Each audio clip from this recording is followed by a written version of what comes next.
Hi lovers, you're welcome to another day on the Eve's Desire show. And today I'll be talking about a topic that's been on my mind for quite a while now, especially because it involves my gender. So you don't want to miss it. Don't go away. You're welcome to Eve's Desire by Tiwa Says.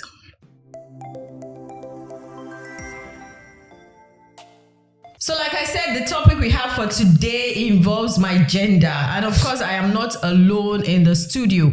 I have a guest with me in the house. So I'm just going to allow her to introduce herself before we go any further. So, guest. Hello, everyone. My name is Moji Salabazon. Happy to be back once again. Okay. So I have Moji in the house. And together we're going to be talking about women. Should every woman be a mother? So, Moji, what's your take? Should every woman be a mother? Well, I'm going to go back to the creation of Adam and Eve. I mean, the whole essence of man and woman is to procreate and multiply, and for the purpose of companionship. However, we have found ourselves in a society where people really don't know what it takes to be a mother. Like some people will call some women Abiagba. That is, women who just give birth to children and don't know how to take care of them. Okay. And there's something they will call Abiyamototo, that is through mothers. Life has happened and a lot of things has become distorted. It shouldn't just be saying that a woman's role is to have children. There is more to a woman than having kids. Exactly. But everything is, like I said earlier, everything is distorted. Life is not what it was intended to be in the beginning. So, yes, it's possible that some women can't be mothers because they don't have the capacity, and all it takes to be a mother. Mothering takes a lot from you, mentally, emotionally, psychologically, financially, spiritually, and every angle you can possibly think of. Yes. So, I think that not every mother, every woman. Let me phrase it properly. People should be accepting of women who don't want to be mothers. Exactly. Because, like I said, it is very, very consuming. It's encompassing. Yes. You have to forget self and take care of this little human whom you have created. And a lot of people don't have the capacity to do that. Life has happened to them. Maybe they didn't have good experiences from their parents and they don't want to extend that toxicity to another child. They don't want to bring another child into that kind of situation. So the dynamics is quite dicey. It's quite dicey to say, how do I put this? It's just a very dicey situation. Let me just put it like that. But we must be accepting and give grace to those who really don't want to be mothers and just accept it as it is. If I understand you properly from what you've said now, it seems like if a woman decides not to be a mother, it's like it's a bad thing. Is it that it's a bad thing? Is it must I automatically want to be a mother because I'm a woman? No, that's what I just said, that we must be accepting and extend grace to people who don't want to be Exactly. mothers. You said extend grace, accepting. Yes. Meaning it's not the norm. Meaning it's not normal. Meaning is because in the African context, they should feel sorry for them. No, they shouldn't feel sorry for them. Exactly. That's their decision. I'm looking at it from the African context. Abroad, it's not a big deal because they have accepted that some people just can't afford to have kids, and rightfully so. Medical is very expensive abroad. Sending your child to college is very expensive. You have to mortgage your house maybe 1 or 2 times to send your child to the university. So it's not easy. Okay. So as I said, abroad, they have accepted it. There are women who come out and tell you that, look, I don't want to be a mother because it is financially consuming and I cannot deal with the emotional trauma that comes with it. But here in Africa, there's this pressure. Unknown pressure from... Is it unknown? No, what I'm saying is... Societal pressure? It's just... Family pressure? Exactly. What do you mean unknown? Unknown because people have certain expectations of people who really have no business having an expectation with you. Honestly, the society has an expectation of especially women. I feel like there's so much pressure on women, to be this, to be that. Just because you're a woman, okay, you should be a mother. You should have the motherly instinct. Once you are born, in some parts of Africa or even Nigeria or Africa, let's say Africa, let me just say, not say Nigeria, that the girl child is not schooled. Yeah. Because she's seen as, okay, A baby maker. yes, baby maker, homemaker. Once you are a girl, you are betrothed to someone, you start having kids, you take care of the family and all that. So any female who dares to deviate, like It's a stronghold from the family. exactly, like to deviate. Oh, I don't want to have kids. I don't even want to marry. It's like, hey, You have committed sacrilege. hey, host of heaven, they will go to the top of the mountain, because of you, So there's that expectation from the society. Okay, even if they decide you now go to school, okay, you go to school. When it's so bad that when you have a child, let's even start from, okay, when a woman has a child, as that child is out like that, they start counting for you. In 4 months, like, there's no teeth in the mouth. There should be teeth in the mouth by now. By 7-9 months, she's not working. She's not working. Hey, something has to be done. By 2 years, okay, she's not starting school. She ought to have started school. When she finishes primary school, she's not starting secondary school. When she finishes secondary school, so what university? And you're like, the circle never stops. I'm telling you. The circle never stops. When you finish university, God, you're not serving. You should serve. When you not finish, oh, your husband. Like they've planned your life. It's a vicious circle. It's a circle. Like they planned your life. You dare not even want to say that.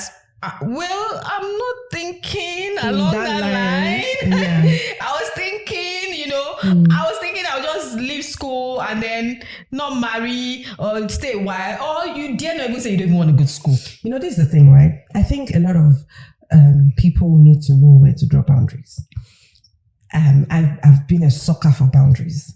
And the earlier we as individuals take that charge of that, the better for everybody. I'm telling you. Because if, as a girl child, you're saying, I don't want to marry. Of course, the expectation of your parents is that I want you to get married. I want to see my grandkids. Yes, I want to see my grandkids. But we must accept that not everybody is going to marry. Exactly. Even in the Bible, and I'm sure it's also in the Quran, that not everybody is going to be rich, and everybody has accepted that. So why can't we just accept that not everybody will marry, not everybody will have kids? Some will marry, some will divorce, some will be baby mamas. That's just the way it's going to be. Some will marry and not even have kids. Exactly. And some will not marry and have kids. Some will decide not to have kids even after getting married. And people must learn to, like I said, let's use the Nigerian context. There's just so much unnecessary pop-nosing in people's affairs. I remember a long time ago, a friend of mine got married, and she and her husband had decided that for 2 years they were not going to have kids. Of course, she had discussed with us, her friends. So we were not going to be. That wasn't even necessary. No, so that we will not think that she was not okay. Exactly my point. You see, that is also something. Yeah, because that wasn't even necessary. Even at because the time, it's a decision. She doesn't have to tell you that. I'm waiting. Because you guys. Because this is the thing, right? Because this is the thing, right? If she didn't tell us, someone like me, what's my own? I mind my business is what pays you. Exactly. But I felt that she needed to do that because she wanted to put boundaries. And nobody should have any expectations. She was working in a very good company. Her husband was doing well. But she just said that all her life, she struggled to send herself to school. She struggled to send herself abroad. She struggled to do one of the best international exams you can do. And she said, look, after this, in fact, they had to wait for her to finish. I want to enjoy being married. And they waited 2 years. And after 2 years, they had their first child. A year after, they had their second child. And they were good. But the thing is, by the time the friends were not fretting over her and her husband, the parents could not fret, because even the friends they know the parents now, of course, and they'll be like, what's wrong with your friend? What's going on? Yes. Talk to your friend. He does not know what she's doing. He doesn't know what he's doing. Yeah. But by the time they're able to do that, they're like, mommy, daddy, they're okay, just leave them alone. At their time, it's their thing and all of that. So I think even though I don't think she could face her parents, so she used us, the friends, as the shield, such that her parents never bothered her.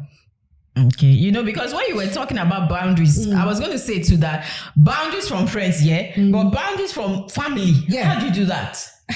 Well, you have to find a way. They're your family. You have to find a way to get across to them and talk to them. Because I think apart from, friends or society, the family is also one of the greatest, the family is the greatest pressure. I'm telling you. It's the greatest pressure. I'm telling you. Yeah. There are certain expectations, and somebody needs to break that circle.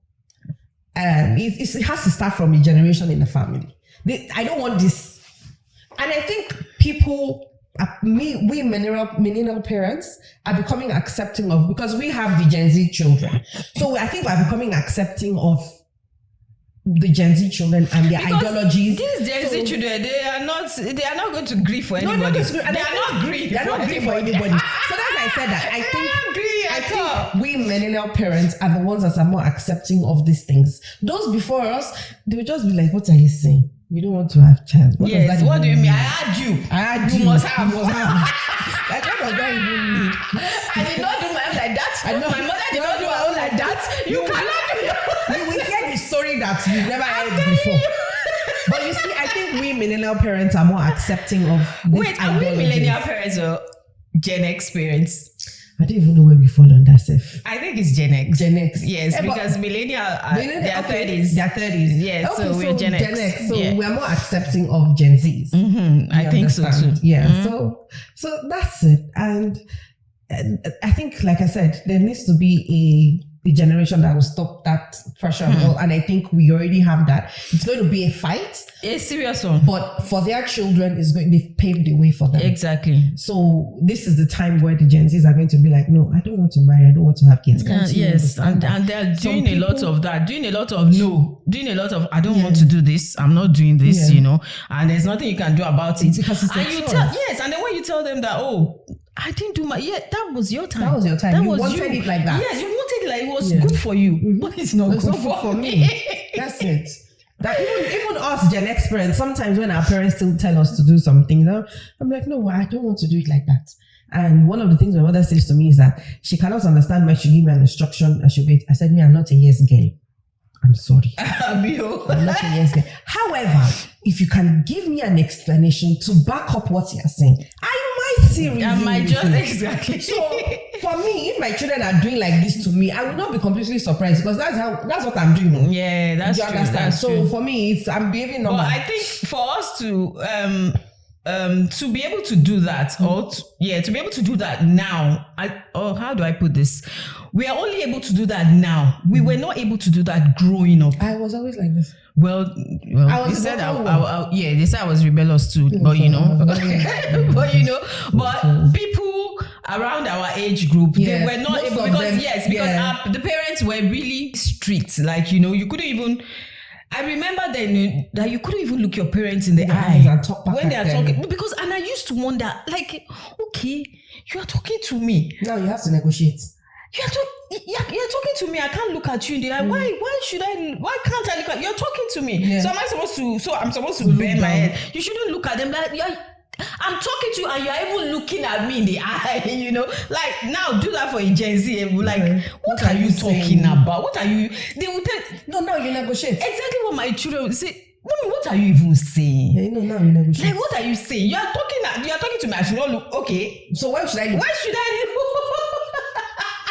Like, where should I look? So, they're going to be changing a lot of narratives that that used to be, things that used to be and all that, which also concerns this women having children, getting married. When I disturb my children, grandchildren, because whether we like it or not, sometimes a part of our parents is in us. Yeah, of course. Yes, definitely. Definitely. So when I'm telling my 23-year-old my grandchildren she goes like, what are you saying? What are you saying? Mom, please, I'm not the only child you get back to wait for your son. And you wait on a long time. And I know that I was a long time. And I'm just saying that God just help me. Even if it's one grandchild I end up having, thank God, So, having talked about that, now let's talk about women who actually have these children, but they are not doing a good job of mothering. I think that before you get married, you do counseling, yes, but you also need to do counseling on mothering. Because you see, marriage is black market. You don't know what you are buying until you enter. Yeah, true. So you're thinking, okay, I'm meant to be a mother, I'm meant to be a wife, I'm meant to be this. It's not like that. Exactly. Let's tell ourselves the truth. I think we all have unrealistic expectations when it comes to marriage. Yes, we have very unrealistic expectations.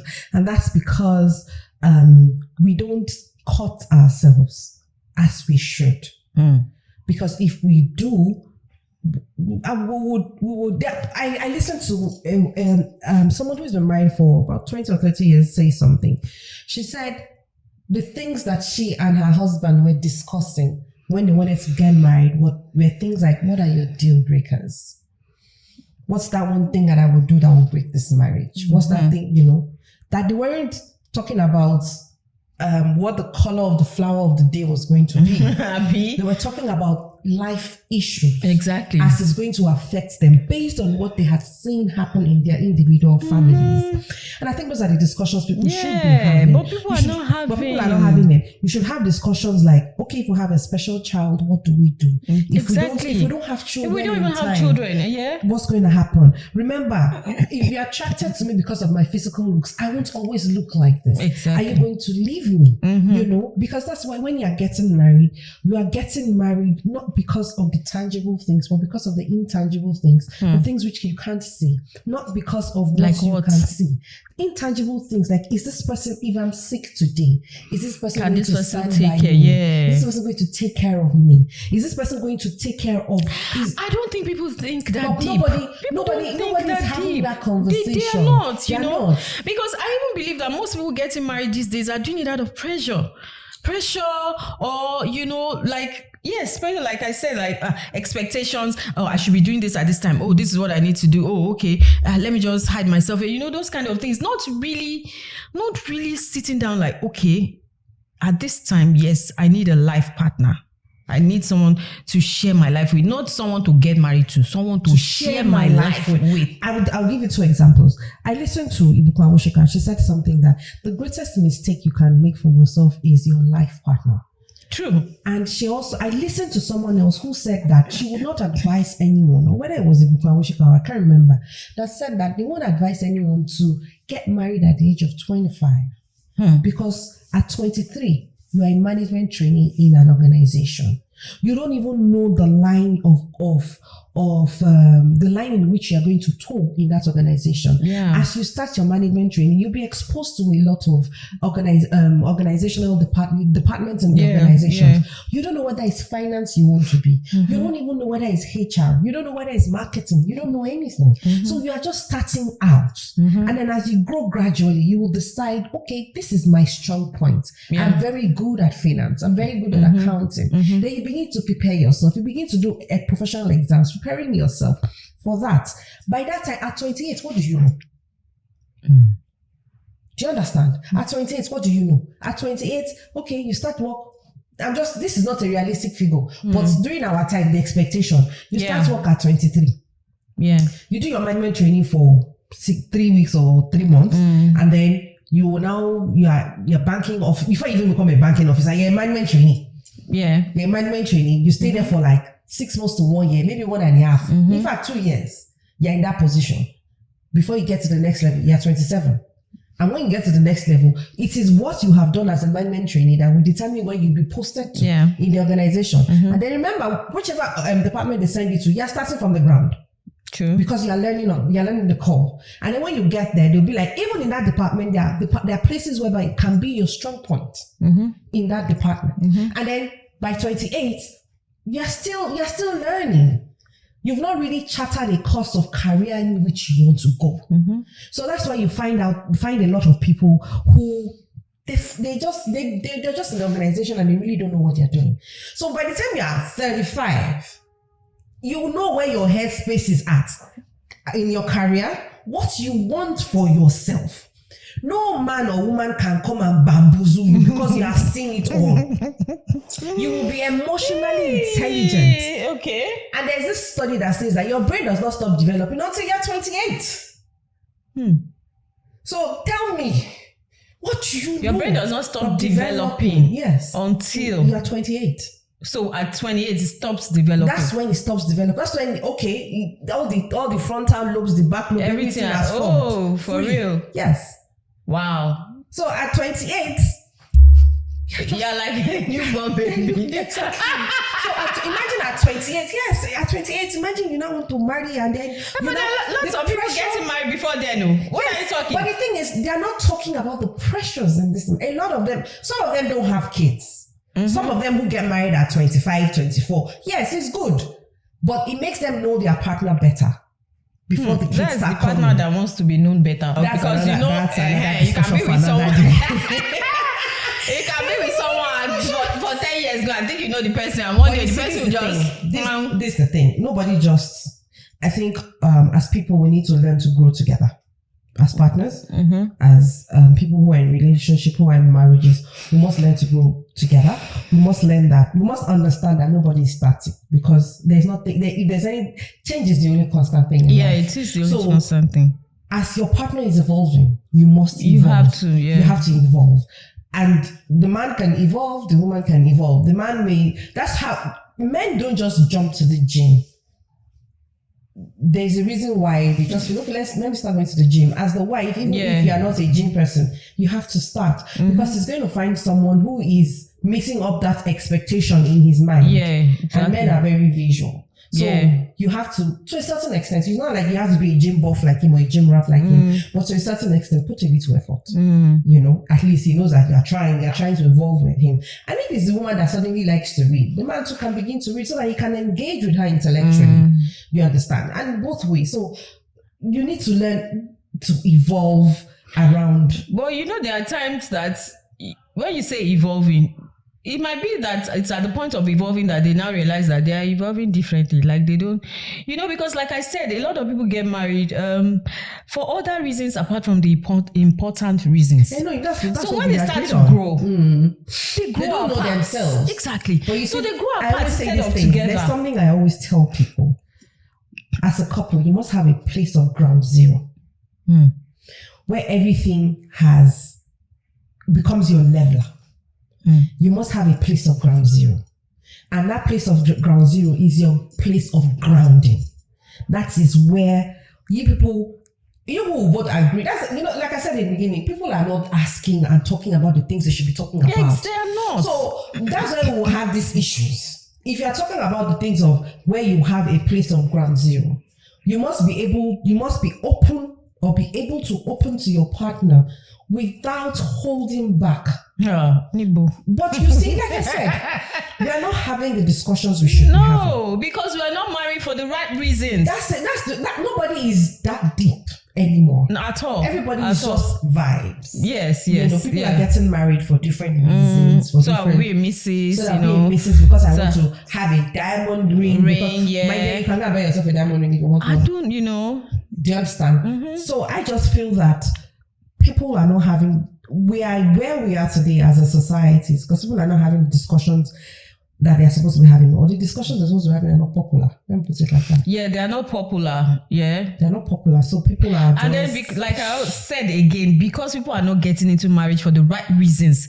So if you're not even getting into marriage for the right reason, how would you be asking the right questions? You won't. I mean, everything is...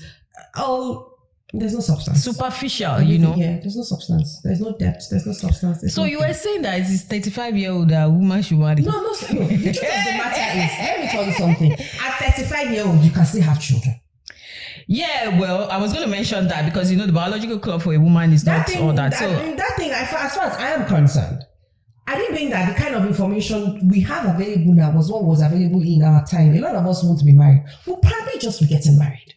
True. Because you can actually harvest your eggs and keep your eggs and freeze your eggs. Yeah, that's true. And then have quality eggs such that when your eggs get married, you just go to the egg bank and collect your egg, then plant it, and then you have kids. Do you understand? So there are a lot of things that could have, if we had available at that time, even in the times of our parents. That was another story entirely. Yes. But the point is, if we had all the things we have now, all the information, all the technology that we have now, a lot of things, life would be a lot easier. That's true. Life would be a lot easier. I agree. So if at 35 you want to get married, I watched something recently, and the girl is 23, but she's so focused in her career, she decided to go and harvest her eggs and freeze them. Good. Because that's when she can have good quality eggs. But you know the thing about eggs again now, because when there's one information, like I say, Nigeria, when they hear one information like this, the thing about eggs now is that they are selling their eggs. Yeah, they love people selling their eggs. That's what they're doing. They're selling their eggs. They're not banking their eggs. That's because they don't So when they now want to marry, assuming all those young girls selling their eggs now, they now decide, okay, because they are all like, I'm not ready, blah, blah, blah. And then when they're ready at 30 or 35, like you said, there are no more eggs. Well, you see, this thing here, information is free for anybody who is willing and searching. Mm-hmm. You may want to sell your eggs because you're looking at, okay, this will make me have money. Maybe this will make me be able to pay for my education. For someone who wants to further her studies abroad and her parents can't afford it. If selling your eggs is what will give you that money, please, by all means, sell it. However, there are information out there. You that you're harvesting and selling your eggs, you know that your eggs are viable at that age. Exactly. And I believe that if you know your eggs are viable, you should have common sense to know that you should bank some. Exactly. Not to sell everything. Not to sell everything. It's just like, it's savings. I leave the stale ones. I leave the stale ones for later.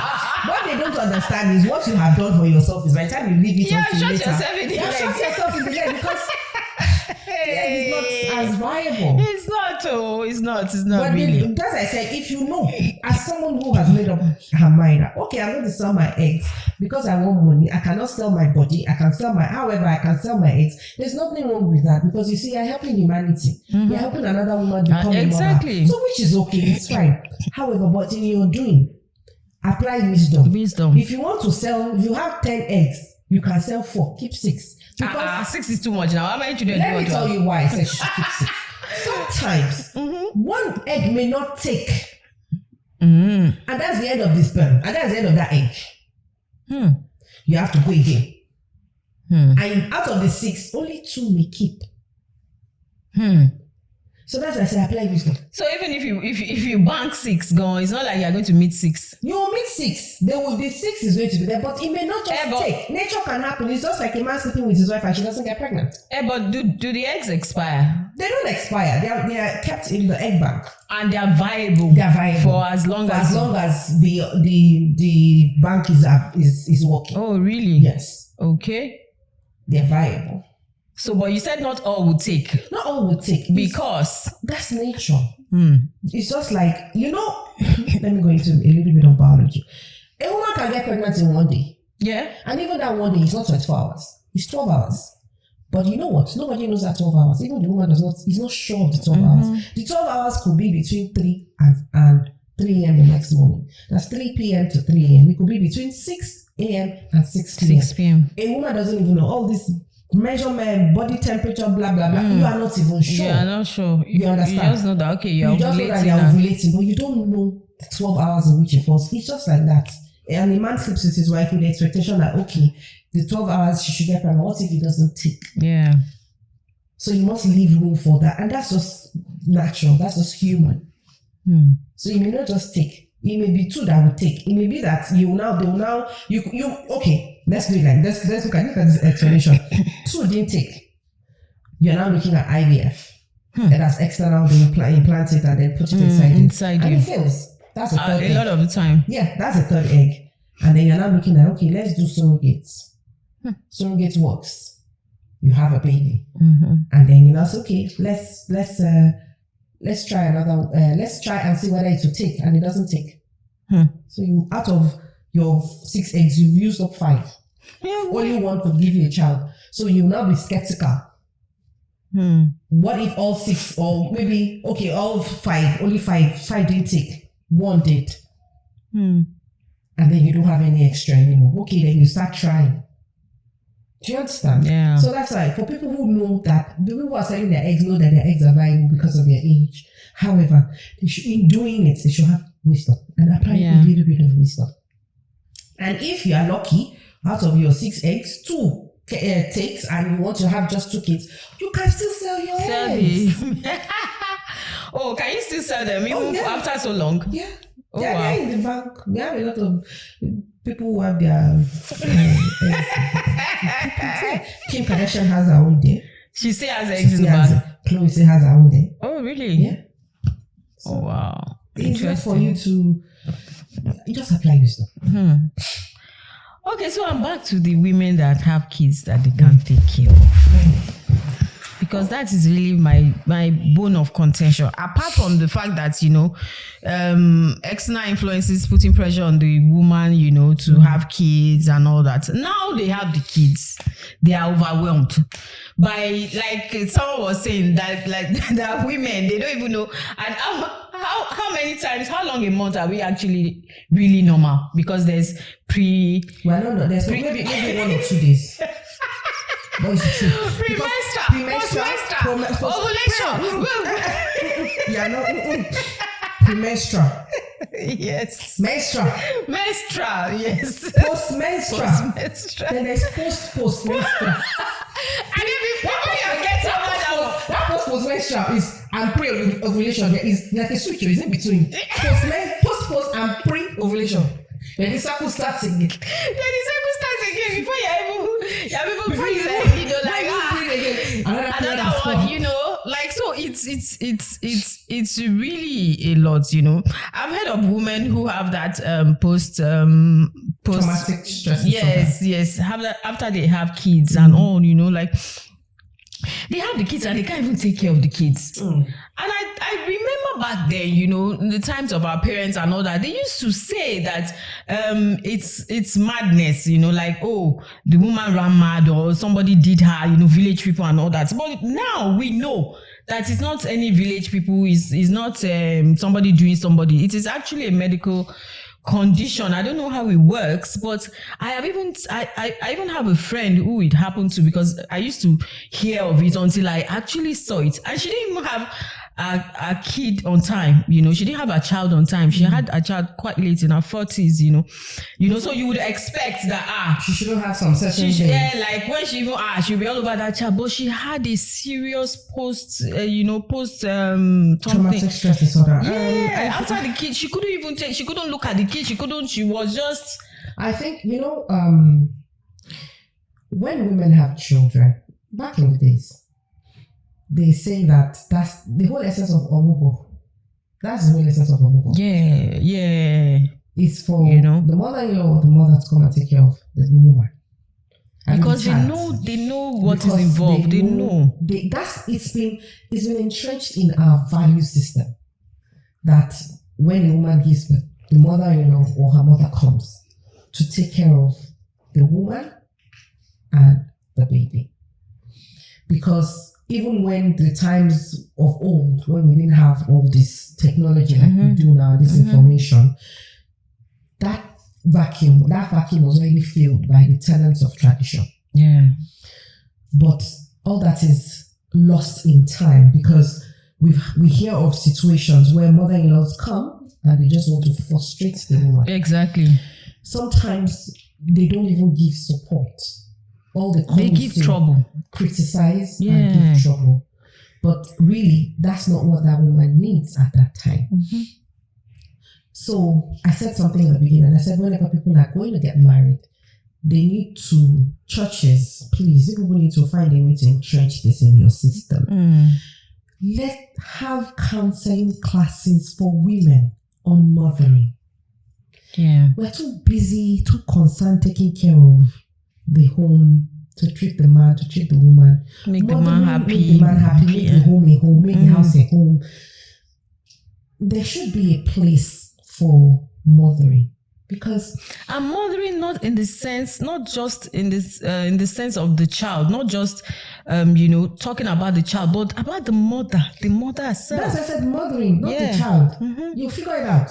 You make a million of mistakes and you figure it out. There exactly. But there are not enough books to tell you on how you deal with your emotions. Exactly. So and it's different for everyone. And no two deliveries are the same. They are not. So there has to be a place for that in preparation. It's not to scare. It's to prepare. Just like I said, people are not ready for a lot of things that comes in when what happens in marriages. Like I said earlier, you can have a special child. This is not about God forbid. It can happen. There's that possibility. Anything can happen in the hospital. Anything can happen during the course of the pregnancy. Home, That's just facts. But in that kind of situation, when it happens, how do you learn to deal with life issues? Exactly. That's why I said, we're not asking the right questions. We're not. We're just... So there has to be a place for taking care of being a mother entrenched in the society. Abroad, we have schools where they help you when you have your child, how to take care of your child. And I think in some of those classes, they teach you how to take care of your child and take care of yourself as well. I'm not very familiar with it, but I've seen one or two like that. So it's the physical aspect or the emotional aspect. Physical. Physical is not a problem. If the emotional is not sorted out, well, what is physical? Exactly. The physical can be perfect, but if the person is messed up there, there's really nothing you can do. You understand? So that's why I honestly do think that these are real issues. Yeah, real life issues. Support from the family is very key. People who have been fortunate, let me put it like that, to have people who have gone through that kind of thing should support, not run away. They should support the women whenever they are going through their post-traumatic stress disorder from childbirth. Yeah. Have you seen a woman give birth before? Are you telling me? That thing is traumatic. Are you telling me? It is traumatic. Well, people just say like, it's the normal thing. Are you not a woman? Yeah. So, but like, it's not. Okay? Are you kidding? Are you okay? Then Are you kidding? The woman that decides that, okay, I'm going to put my life on the line and go and do CS. And you say that she's not a good mother. Do you understand what she went through? What she went through, what it means, how she heals. It was in between life and death. Exactly, it's a life and death thing. She was at a thin line. And then, if anything now happens, you now say she's a bad mother. Ow. That's why I say that, must everybody be a mother? Because, like you're saying now, there are people, I know people who have just decided that no way, this is not for me. I'm not going to be. I don't want to go through this. Why? For what? I don't want to go through this. I don't want to make this sacrifice. Why? No, it's okay. And I don't blame them either. That's why I say that, it should just be the normal. Okay, I have kids. I want to have kids. I don't want to have kids. There should not be any you call yourself a woman. You are a witch. Like as if that makes you less of a woman. Exactly. It's just the way they will say, oh, a woman who has CS, less of a woman than a woman who has natural. Why would you do that? Why would you even do that? Why would you even do that? The healing time for a CS woman is very long. In fact, for the rest of her life, it will be longer for vaginal this thing now. For the rest of her life, she never uses because you have a proof. What's that? You have a fupa. A pot. You have a pot there. It's a constant reminder. I see as a normal birth mother, by the next week she can decide to tie something on her stomach and her stomach is flat. As a CS mother, you dare not. I heard so that you say you cannot. You can't use hospital. Don't try it. Because this is just come out. Jesus. You're not saying that. Nonsense. You see, so it's not really wants to put themselves through that. No, and it is okay, please, people. It is okay. It is okay. Not every woman is going to be a mother, and there's nothing wrong with that. We have enough mothers. We have enough children. I was just going to say that. Somebody was telling me last week or when, that there are plenty of children in the motherless babies. Not everybody is going to be a mother. Not everybody is going to have their children by themselves. Not everybody. Some people will have their. So like me, I like being pregnant. I don't know if that makes sense. That's me. But you see, the moment I bought that shirt, you don't want to get. Not that I don't want to get. I want to walk immediately. I want to start walking. After making money, almost immediately. For because the truth is, that child that I want. For every child, before you get yourself. Yeah. We are 2 years or 3 before you stabilize. Man is bad because it's a whole process. But the fact that I'm going to be pregnant, I enjoy it. But after I share this board, please, I need to start working. The idea that I'm going to be tied up for 40 days. Yes. you are talking 40 days. No, 40 days. After 40 days, after 40 days.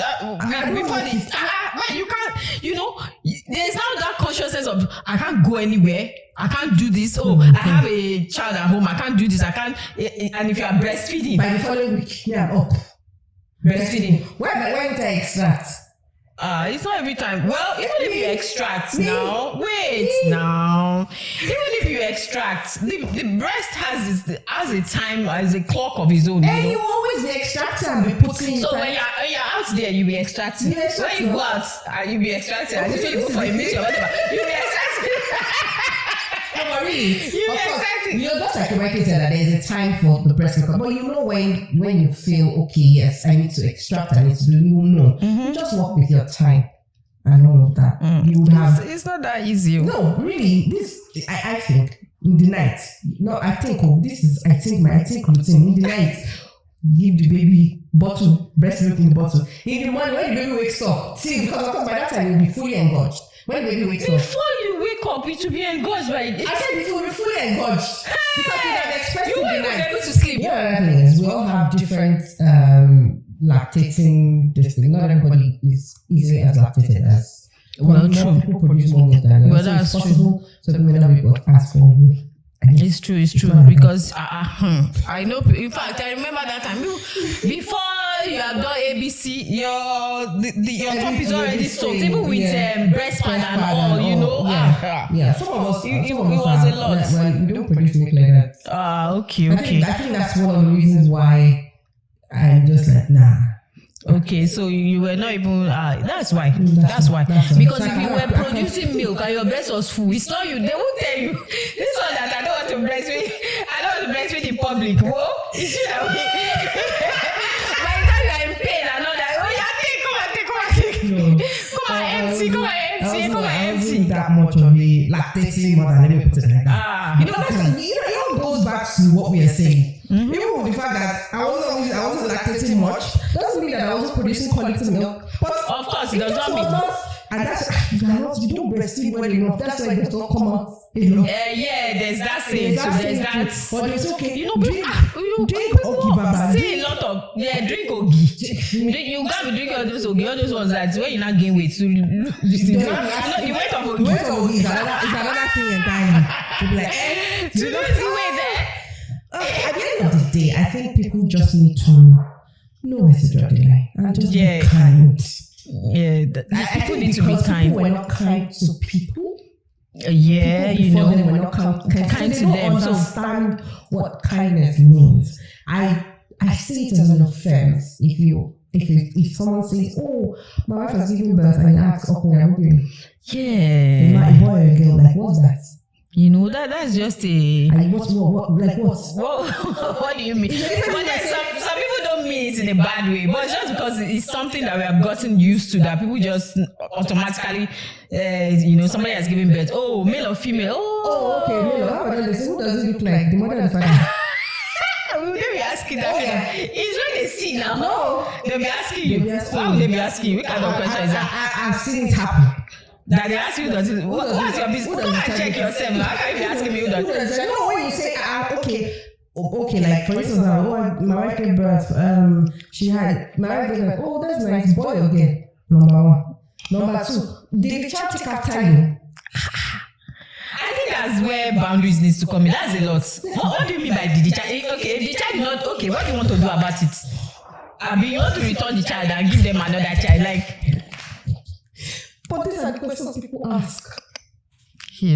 So that's why people need to know people need to know boundaries. Need to know where to draw the line, and they need to boundaries basically. Mind your own business, mind your business, and don't trivialize.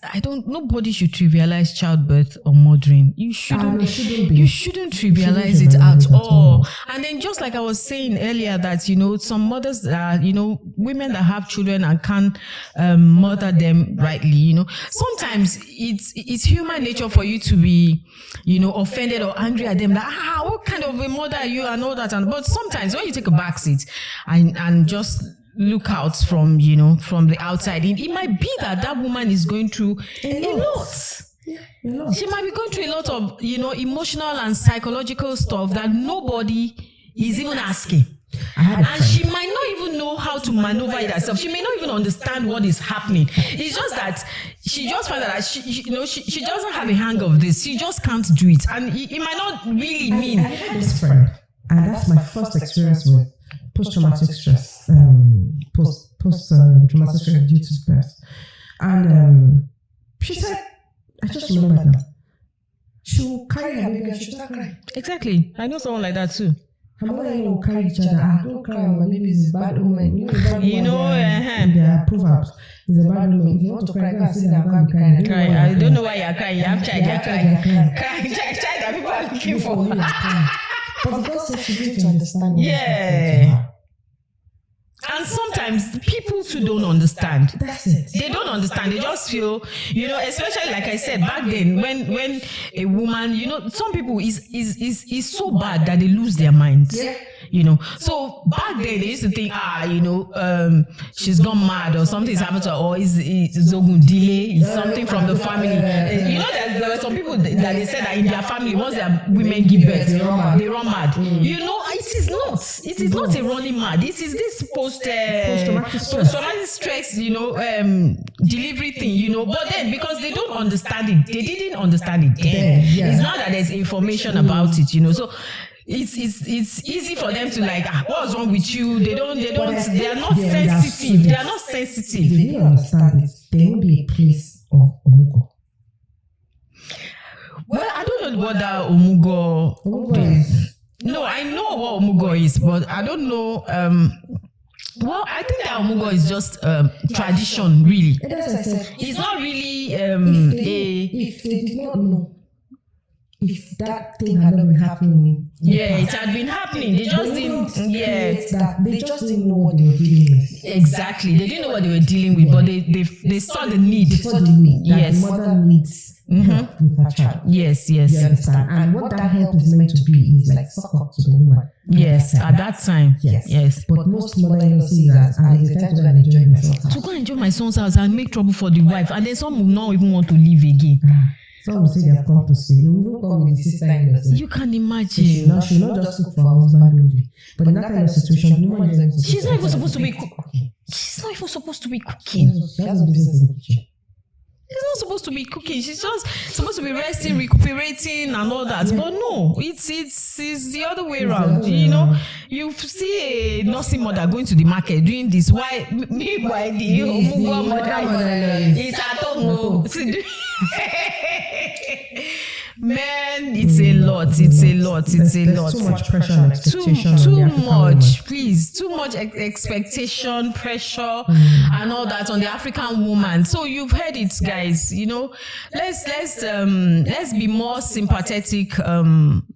With women, especially mothers, it's not easy to be a mother. Another thing I say is that mothering is a calling. Yeah, it's a calling. That is why I now see that it's not everybody that can be a mother, and it's not a bad thing. It's a calling for you to be because it's not easy. It takes a lot of sacrifices and all. So it's not.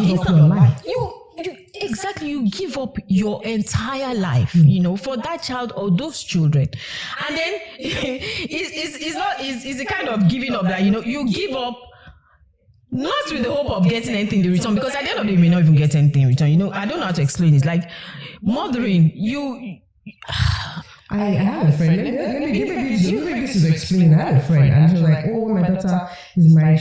My daughter said, Mommy, I'm taking you to nursing home." Oh wow! I think it's a Gen Z thing. So you're not reaping anything. You're not. I think it's a Gen Z thing, because my kids have said that as well. Because that's you old people. Mommy, don't think you are coming to live in my house. You're going to nursing. Nursing home. I'm like, nursing home, remember me. I did not put my own nursing home. Why do you want to put me in nursing home? Can you imagine? And that's why I tell parents, especially mothers of these days, like our age group, that take care of yourself. Yeah. Make plans for yourself. Because those children, they're going to live their lives. They don't send you. That is why in your taking care of your child, you should take care of it and make allowance for yourself. Let's not be like our parents that Because they even used it against us. Our parents were like, hey, I did this for you. I did it. I sacrificed my life. They teach children of that. They will send you. Who send you? Because I was generally up there before you brought me here. You know, and then what you're doing is what you should do as a parent. Yeah, that's your responsibility. That's your responsibility. However, so don't use emotional blackmail. However, it's a very dicey thing not to. I think the most important thing is let's pray not to have children that will be wicked to us. That will be wicked, yes. If I don't want to delve too much into it, there's a lot I want to say about it, but let's not have children that will be wicked to us. Let's not have children that will be wicked to us, but let's also take care of let's train them ourselves. in a way by they will have empathy. They will have empathy, Because yes. if you train them to have empathy from childhood, from when they were really small, they won't easily want to take you to a nursing home. Yeah, they won't necessarily want to, to take you to a nursing home. But then you also have to do stuff for yourself so that when they are grown and out of the house, They don't feel pressured. they don't feel pressured, one, but then your life still has meaning. Yeah. You know, there are lots of women who, once their children are out of the house, they are lost. Yeah. They are lost because all they were all about was my kids, my children, this or that. They didn't have a life of their own. Yeah. So when those children leave, They become lost. They become lost, and then they now feel like, oh, my child abandoned me. But really, The child is doing the normal thing. they are doing the normal thing. They have to live their own lives, you know. So it's you who has to take care of yourself. That okay, in as much as you are doing this, It goes back to what I said in the beginning. When people are getting married, they should be asking the right questions. One of the questions you should ask is, once the kids leave, what about us? what about us? So that's why you need to develop. Everything is basically But then again, you also have to put in mind that, you know, not everyone who starts together ends up together. Because some people get married and then along the way they are divorced. So there's just one parent left. Yeah, no, definitely. You know, we're looking at it from all the sides. You understand? If people are asking the right questions in the first place, the children, when they grow up, when they leave, what they will be doing, both of them would have started making plans. Yeah. We're going to travel the world. Yeah. You know, the both have been saving towards their retirement life. Yeah, it's like all these people in the US and all. That's when they travel the world. You know, that's when they go out. You know, that's when they travel all the countries, eat all the food and all that. That's when they really live their lives. You know, and not that's when they feel like, oh, I'm dying. You know, because there's another life after them. There's another life after the kids. When the kids are all grown, it's in seasons. You know, that's another phase of your life that you're supposed to enjoy. Not for you now to be a dependent or to be a liability or, you know, that kind of thing. So I think, man, it's really a lot, and it's something we need to look into as mothers and even as parents, mothers and fathers. So I guess we all can agree that not every woman is going to be a mother, and that is really okay. Let's stop with all the pressuring, all the expectations, and just let people be, let women be. The fact that you are not a mother does not make you any less of a woman. Or does not mean that because you're a mother, you must have motherly instincts, or because you don't have children, you are a witch or something. Let's do away with all that. Like I always say, out with the old, in with the new, please. Not every woman will be a mother, and that is fine. And if you are in any way close to any woman who is having difficulties being a mother, please just be a support. As much as you can, be empathic. Don't criticize, you know, because you can't imagine what it takes to be a mother. It is not an easy job. It's like a life duty, you know. It's something you sign up for life. So it's not easy. So just be a support, just be encouraging, and at the end of the day, everyone will be fine. So I know that you must have gained something, one or two, from this video. So why don't you click the like button and also subscribe so that you can be getting notifications for our futures videos, and also follow us on Instagram and Twitter at newspopng. And we'll be saying goodbye for now. My guest. Thank you for watching. Bye. We'll be seeing you. See you.